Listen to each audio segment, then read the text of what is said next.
దాన్ని అంగీకరించలేదు అతను మనస్తత్వం.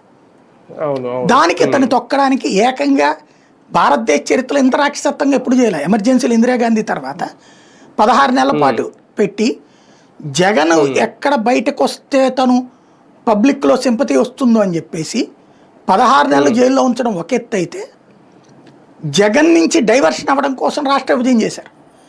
జగన్ కోసమే రాష్ట్ర విభజన చేశారు. ఆ రోజున ఏంటి 25 సీట్ల దాకా తగ్గుతాయని తేలింది, 15 నుంచి 25 సీట్లు. అప్పుడు వీళ్ళందరినీ కూర్చోబెట్టారు. ఎక్కడ పోతున్నాయి ఈ 25 సీట్లు? రాజశేఖర రెడ్డి ఉన్నప్పుడు 30కి పైగా సీట్లు ఒక్క ఆంధ్రాలో రావడం వల్లనే కాంగ్రెస్ పార్టీ 2 సార్లు అధికారంలోకి వచ్చింది. రెండోసారి రాజశేఖర రెడ్డికి అసెంబ్లీలో మెజార్టీ తగ్గిన, కేంద్రంలో మెజార్టీ వచ్చింది పార్లమెంట్ స్థానాల్లో.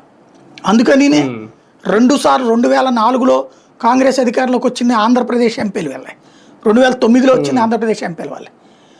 ఆంధ్రప్రదేశ్లో ఆ పరిస్థితి దెబ్బతింటోంది అని తేల్చి చెప్పాక, వాళ్ళ నివేదికలు వచ్చాక, దాన్ని డైవర్ట్ చేయాలంటే వీళ్ళనందరినీ కూర్చుంటే మనం తెలంగాణ ఇచ్చేస్తే 17కి 16 గెలిచేస్తాం మనమే.